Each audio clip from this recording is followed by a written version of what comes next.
In the time before time measured itself, when the forest still whispered the true names of gods, there existed a village called Omona, a place that no longer appears on any map, for reasons you will soon understand. They say if you walk deep enough into the Oum forest on nights when the moon hides its face, you can still hear it, the beating of a drum that sounds almost, but not quite, human. This is the story of that drum. This is the story of how an entire village learned that some secrets are too terrible to bury. Kamsi was born wrong. That's what the midwives whispered when they pulled her from her mother's womb during a lightning storm so violent it split the ancient Iroko tree in the village center. The child emerged not crying, but laughing, a sound that made the midwife's blood run cold. Her eyes were different colors, one dark as river mud, one pale as a corpse's palm. Her left hand had 6 fingers. And when she looked at you, really looked at you, you felt like she could see the rot in your soul. This child is Ogbanj, the village Dibia, medicine man, declared. A spirit child. She will bring nothing but suffering to this village. She must be taken to the Oho Ofia, the evil forest, and left for the spirits to reclaim. Her mother, Uloma, screamed and begged. Her father, Is, a gentle palm wine tapper, pleaded with the elders. But the law was ancient and absolute. Children marked by the spirits could not remain among the living. That night, the village executioner, a man named Okafor whose face was hidden behind a mask of raffia and bone, took baby Kamsi into the evil forest. He returned alone at dawn, his hands empty, his eyes distant. "It is done," was all he said. But he was lying. Okafor couldn't do it. When he reached the heart of the evil forest, where the trees grew so thick that starlight died before touching the ground, he looked down at baby Kamsi. She had stopped laughing. She looked up at him with those mismatched eyes, and she smiled. Something in that smile broke him. He thought of his own daughter, dead from fever 3 years past. He thought of her tiny wrapped body lowered into the earth. One life for another, he whispered to the forest spirits. "Take me if you must, but let this child live." The forest heard. The forest remembered. The forest accepted. Okafor built a hidden hut deep in the forbidden part of the woods, where even hunters feared to tread. He brought Kamsi there, and for 7 years, he raised her in secret, visiting when he could, bringing stolen food and stolen time. Kamsi grew. But she grew strange. By age 7, she could speak to the forest creatures in their own languages. She knew things she shouldn't know, where people hid their secrets, what they did when darkness fell, which husbands beat their wives, which wives poisoned their husband's soup. The animals brought her these stories, the trees whispered gossip through their roots. And her eyes had grown darker. Both of them now. Dark like wet earth over a fresh grave. "Papa Okafor," she said one evening as he brought her roasted yam, "when will I see the village? When will I see the people?" "Never," he said, too quickly. "The village is not safe for you." "But I'm lonely, Papa. So lonely. The only voices I hear are the dead ones that walk between the trees at night." Okafor's blood chilled. "What dead voices?" Kamsi tilted her head, and in the firelight, her shadow seemed too large, too twisted. "All of them. The babies left here before me. The criminals were executed and dumped here. The women accused of witchcraft. They walk, Papa. They walk, and they are so angry." That night, Okafor barely slept. And when he did, he dreamed of hands emerging from the forest floor, reaching, grasping, pulling him down into the earth. The curse began subtly. First, the crops nearest to the evil forest began to wither, but not die. They transformed. Yams grew twisted, with surfaces that looked disturbingly like screaming faces. Cassava roots bled red sap when cut. Plantains rotted from the inside while their skin stayed green and healthy looking. Then the animals. Chickens began to lay eggs with malformed, almost human features in the yolks. A goat gave birth to something that lived for 3 minutes, crying in a sound horrifyingly close to a baby's wail. Dogs refused to eat, growing skeletal, their eyes fixed on the forest as if watching something approach. Then the children started disappearing. Not all at once. One every new moon. A child would simply vanish from their sleeping mat, leaving behind only the faintest smell of earth and decay. The village formed search parties, but they never found anything, no footprints, no signs of struggle, nothing. Until the morning they found Chinua, the chief's youngest daughter. She was standing at the edge of the evil forest, alive but transformed. Her skin had turned grey as ash. She spoke in a voice that echoed like it came from the bottom of a well. She wants to come home, Chinua said, her eyes rolled back showing only whites. The girl you threw away. She wants to come home and meet her mother. Then Chinua collapsed. When she woke 3 days later, she remembered nothing, but her hair had turned completely white, and she would never speak again. The village was drowning in terror. Okofor knew. Somehow, he knew Kamsi was connected to this horror. He went to her hut in the evil forest, his heart hammering against his ribs. What he found made him vomit into the bushes. The hut was decorated now. Decorated with bones arranged in intricate patterns. Small bones. Child-sized bones. Kamsi sat in the center, 14 years old now, beautiful and terrible.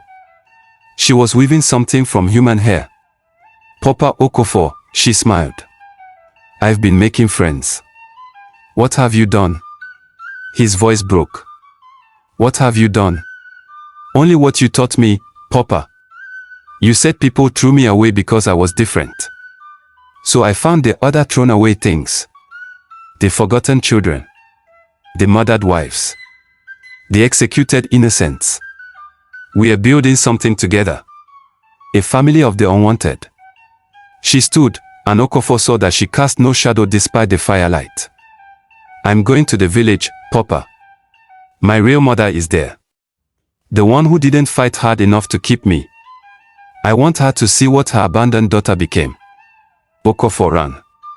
He ran back to Umona, his mind fracturing with horror and guilt. He went straight to the village square and confessed everything, the baby he didn't kill, the child he raised in secret, the deal he made with the forest spirits. The village erupted in chaos. Some demanded his immediate execution. Others wept, understanding that his lie had brought this curse upon them all. But the chief, a wise old man named Igwe, raised his hand in silence. The child is coming, he said quietly. We all feel it. The question is, what do we do when she arrives? They came on the night of the new moon, when darkness was complete. First, the temperature dropped so suddenly that water in the clay pots froze. Then the drums started, drums no one was playing, drums that beat in rhythm with heartbeats, drums that seemed to come from beneath the earth itself. Then the villagers saw them emerging from the evil forest. An army of the dead and the abandoned. Children with hollow eyes and skin like dried leather. Women with crushed skulls and broken necks, their heads lolling at impossible angles. Men with execution wounds still fresh, blood that didn't flow but dripped upward, defying nature. And leading them, beautiful and terrible, was Kamsi. She had grown tall, unnaturally so. Her mismatched eyes had returned, one living, one dead. She wore a dress woven from spider silk and decorated with teeth, human teeth. Mother, she called out, her voice carrying across the village like thunder. Uloma. Come meet your daughter. Uloma, aged and broken by years of grief, stumbled into the square. When she saw Kamsi, she screamed, a sound that would echo in survivors' nightmares for generations. My baby, she wept. My baby, I'm sorry, I'm so sorry. Sorry. Kamsi tilted her head. Sorry doesn't return lost years, mother. Sorry doesn't replace the lullabies I never heard. Sorry it doesn't warm the cold nights I spent alone. She raised her hand, and the army of the dead surged forward. But don't worry, mother. I'm going to make sure we're never separated again. Just as the dead were about to fall upon the village, a voice rang out, clear and strong. Stop. Everyone turned. It was Namdi, the village's master drum maker, ancient, with half-blind, but still respected above all others. Spirit child, he called to Kamsi. You seek justice. You seek recognition. But violence will only breed more violence, more abandonment, more forgotten souls. Kamsi regarded him with curiosity. Old man, what could you possibly offer me? Memory, Namdi said. You want to be remembered, don't you? You and all these forgotten souls. I can give you something better than revenge. I can give you immortality. He gestured to his workshop. I will make a drum. A drum that will hold your story, and the story of every soul here with you. A drum that will be played at every gathering, every festival, every important moment in this village's future. Your suffering will never be forgotten. Your name will never die. Isn't that better than destroying the only people who can remember you? The dead grew still. Kamsi's expression was unreadable. And what price would such a drum require, old man? Namdi's voice didn't waver. A piece of each soul here. Freely given. A voluntary offering to create something that ensures no child is ever forgotten again, no innocent ever erased from memory. Kamsi agreed, but on one condition: the drum must be made from something real. Something that carries the weight of what was done to us. Namdi nodded slowly. He understood what she meant. From my skin, Okofo stepped forward, his voice steady despite his terror. I made the first choice that led to this. Let my skin be the drum's hide. Let my guilt be its voice. No, Yuloma pushed forward. I'm her mother. I didn't fight hard enough. Take mine. Then others stepped forward, the midwives who had declared Kamsi cursed, the elders who had ordered her death, parents who had stayed silent when other children were called Ogbanj and abandoned. Kamsi watched this procession of guilt and volunteering with those terrible mismatched eyes. All of you, she finally said. The drum will take a piece of skin from all who were complicit. And it will take a piece of essence from those of us who were thrown away. We will become one voice. One eternal scream and song. What happened next, the survivors could never fully describe without weeping. Namdi worked for 7 days and 7 nights. The drum that emerged was beautiful and horrifying. Its wood was from the Iroko tree split by lightning on the night of Kamsi's birth. Its hide was made from the voluntary offerings of skin, stretched and treated with herbs and rituals. But within the drum, you could see them if you looked closely, faces pressing against the hide from the inside. Mouths open in perpetual song or scream, no one could quite tell which. When it was finished, the drum pulsed like a living heart. Who will play it? The chief asked, his voice trembling. I will, said Kamsi. It is my story to tell. She lifted the drumsticks, made from the bones of the Iroko tree's roots, and brought them down. The sound that emerged was unlike anything heard before or since. It was the cry of abandoned babies and the wails of grieving mothers. It was the scream of the falsely accused and the whispers of the guilty. It was birth and death, hope and despair, all woven into a rhythm that reached inside your chest and squeezed your heart until you couldn't tell if you were dancing or dying. As Kamsi played, the villagers saw visions. They saw every child who had ever been abandoned in the evil forest. They saw the fear in the executioner's eyes as they left babies to die. They saw mothers who wept in secret for decades. They saw fathers who drank themselves to death rather than face what they'd allowed. They saw Kamsi's childhood, her loneliness, her conversations with corpses, her slow transformation from abandoned child to vengeful spirit. And they felt it all. Every emotion. Every ounce of suffering. When the drum finally fell silent, every person in the village square was weeping. Some had clawed marks on their faces from the horror of what they'd witnessed. Some had torn their clothes in grief. This is the price, Kamsi said, her voice now carrying the echo of thousands. This drum will remain in Umona. Every new moon, it must be played. And when it plays, you will remember. You will feel what we felt. You will never forget the cost of your fear. And if we refuse, someone asked. Kamsi smiled, and it was the saddest, most terrible thing. Then we return. All of us. And next time, there will be no mercy, no drums, no second chances. We will take this village down into the earth with us, and it will become part of the evil forest forever. The chief stepped forward. We agree. The drum will be played. The forgotten will be remembered. Never again will we abandon a child to the forest, no matter what marks they bear. Swear it, Kamsi demanded. Swear it on your children's lives, on your ancestors' graves, on everything you hold sacred. They swore. Every adult in the village. They swore on their blood, cutting their palms and pressing them to the drum, their blood soaking into the hide, becoming part of the eternal contract. When it was done, Kamsi looked at her mother, really looked at her, for the first time. I don't forgive you, she said softly. But I release you. Carry this weight for the rest of your life, and teach others to carry it too. Then she turned to Okofo. You tried to save me, and in doing so, you created a monster. Your intentions were good, but intentions don't change consequences. Live with that wisdom. As dawn broke, something miraculous and horrifying happened. Kamsi and the army of the dead began to transform. They didn't disappear, they merged with the drum itself.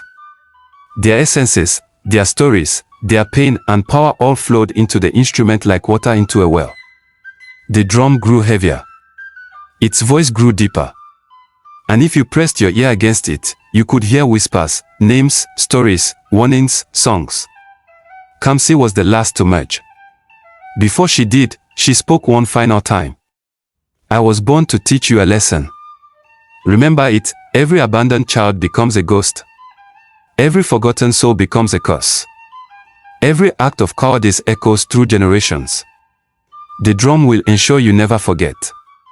Then she smiled, a genuine smile, almost peaceful, and dissolved into light that sank into the drum like rain into soil. True to their word, the village of Omona played the drum every new moon. And every time it was played, the horror returned, vivid, fresh, unbearable. The players would age in those moments. The listeners would emerge changed, scarred by empathy and memory. But something else happened too. No child was ever again abandoned in the evil forest. No person marked by difference was cast out. The village became known far and wide as a place of acceptance, where the strange and unusual were protected rather than persecuted. But the cost was steep. The drum demanded its players. Those who beat it never lived long lives, the weight of carrying all that suffering aged them rapidly. Namdi, the drum maker, died within the month, his hair white, his eyes distant, whispering names of the forgotten as he passed. Okafor lived 10 more years, but each new moon when the drum was played, he seemed to shrink a little more, until he was a husk of a man. On his deathbed, witnesses said he was smiling. I hear her, he whispered. She's singing. Finally, she's singing, not screaming. Uloma lived longest of all, 40 more years. She became the keeper of the drum, the one who ensured it was played, the one who taught new generations what it meant and why it existed. Her hair turned white in patterns that looked like a child's handprints. She never smiled again. After 3 generations, something changed. The village had grown prosperous. The young people began to question the old ways. It's just a drum, they said. Just a story to scare children. We are enlightened now. We don't need these primitive rituals. The elders warned them. The elders begged them. But you know how young people are, convinced that their wisdom is superior to the accumulated knowledge of centuries. One new moon, the drum was not played. Nothing happened. The next month, again it sat silent. Still nothing. See, the young people said. There is no curse. There are no spirits. It was always just superstition, but the old people knew. They felt it in their bones, in the way shadows had begun to lengthen strangely, in the way the forest had grown quieter. On the 3rd new moon of silence, they came. Not as they had before, not as a visible army of the dead. This time, they came as something worse, as madness. It started with children waking up screaming about the woman with mismatched eyes standing at the foot of their beds. Then adults began sleepwalking into the forest and returning with no memory of where they'd been, but with dirt under their fingernails and the smell of graves on their skin. People began to hear the drum beating even when it sat silent. They heard it in their dreams, in the rhythm of their hearts, in the pulse behind their eyes.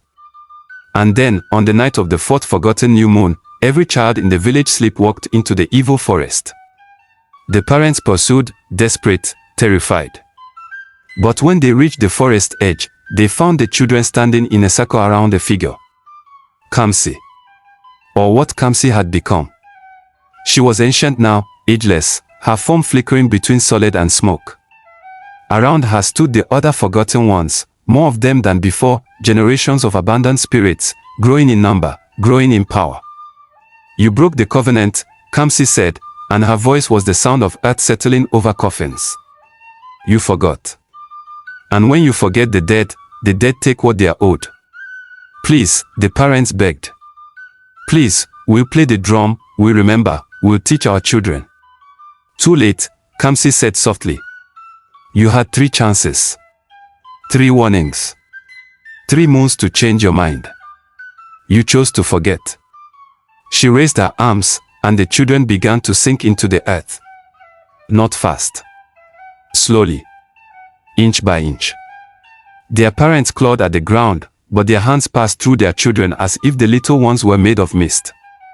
Stop, the village chief fell to his knees. What do you want? What will make you stop? Kamsi considered. Nothing will bring them back. But I will offer you this, if you can find my drum and play it before the moon sets, play it with true understanding, with true remorse, with true change in your hearts, I will let the children remain in this world. The village tore itself apart searching for the drum. But it was gone. The young people who had dismissed it as primitive had thrown it into the river weeks ago, convinced they were liberating the village from superstition. Panic. Chaos. Parents weeping as their children sank slower and slower, already waist deep in earth that shouldn't be able to hold them. The river, someone screamed. Search the river. Dozens plunged into the dark water, diving, searching, desperate. The moon was already halfway across the sky. Time was running out. Uloma's great-great-granddaughter, a girl named Ada who had always believed the old stories, dove deeper than the others. She swam until her lungs screamed, until darkness pressed in from all sides.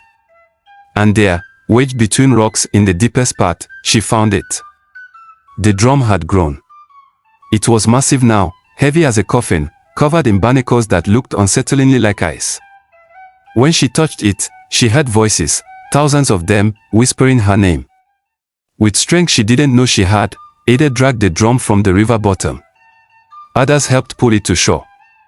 They hauled it, gasping and crying, back to the evil forest. The moon was touching the horizon. Minutes remained. Ada grabbed the drumsticks, which had remained with the drum, bound to it as if by invisible chains, and raised them. Wait, Kamsi said. Do you understand what you're doing? This drum carries the weight of every forgotten soul, every abandoned child, every person thrown away by society's fear. To play it is to carry that weight forever. It will change you. It will mark you. Are you willing? Ada looked at the children, her younger brother among them, now chest deep in the earth, and didn't hesitate. Yes. She brought the sticks down. The sound that emerged was different this time. It carried Ada's understanding, her genuine remorse, her commitment to change. It carried the desperation of the parents, the guilt of those who had dismissed the old ways, the weight of broken promises. As she played, Ada saw everything. She saw Kamsi as a baby, laughing in the storm. She saw Okofor's hands trembling as he chose mercy over duty. She saw 7-year-old Kamsi talking to corpses in the forest. She saw generations of abandoned children, their final moments of terror and loneliness. She saw mothers who regretted, fathers who wept in secret, executioners who drank to forget. She saw the drum being made, skin by skin, soul by soul. She saw the covenant sworn and broken. And she felt it all. Every second of suffering, every moment of abandonment, every scream that died unheard in the evil forest. When the drum finally fell silent, Ada collapsed, her hands bleeding, her hair turned partially white, her eyes older than her years. But the children began to rise from the earth. The children emerged and changed. Each one now bore a small mark, a birthmark in the shape of a mismatched eye. They would carry Kamsi's symbol for the rest of their lives, a reminder of what almost happened. Kamsi knelt before Ada. You understand now? You truly understand. Ada nodded, unable to speak, her entire body trembling. "The drum is yours to keep," Kamsi said. "You are its guardian now. And these are the new terms. Every new moon, the drum must be played, but not just played. It must be taught. The story must be told to children. The forgotten must be named aloud. The village must create a ritual of remembrance, where every person who was ever abandoned is honored by name. And this," she gestured to the evil forest, "this will no longer be called the evil forest. It will be called the forest of the remembered. You will plant a tree for every soul lost here, and tend those trees as you would tend your own children." The village swore. And this time, they meant it. Kamsi stood, and for a moment, she looked young again, just a girl who wanted to be loved. "I'm tired," she said softly. "So tired of anger. The drum will keep my story alive. That's enough." She began to fade, and the army of the dead with her. "Wait," Uloma's great-great-granddaughter called out. Will you ever have peace?" Kamsi smiled, and this time, it was almost warm. When every abandoned child is remembered, when every forgotten soul is honored, when society learns to embrace its different ones rather than cast them out, then maybe then I rest. We'll make that word, Ada promised. "I swear it." "Then I wait," Kamsi whispered, and disappeared like smoke in the wind. The village of Umona exists no more, not because it was destroyed, but because it transformed. It became a place of pilgrimage, where people from all over would bring children who were different, children with disabilities, unusual features, strange gifts. The drum still sits in its sacred heart, in what was once the evil forest and is now a beautiful grove of memorial trees. Each tree bears a name carved into its trunk. The grove has thousands of trees now, and it grows every year as historians uncover more forgotten stories. Every new moon, the drum is played. But it's gentler now, its voice less raw with rage. Some say it sounds almost like singing. Ada lived to be very old, her white streaked hair a badge of honor. She trained others to be guardians of the drum, to keep the stories alive. The guardians form an unbroken chain to this day. But here's what they don't tell tourists. Sometimes, on the darkest nights, when the new moon hides the sky, people still see her. A tall woman with mismatched eyes, walking among the memorial trees, touching their trunks gently, as if greeting old friends.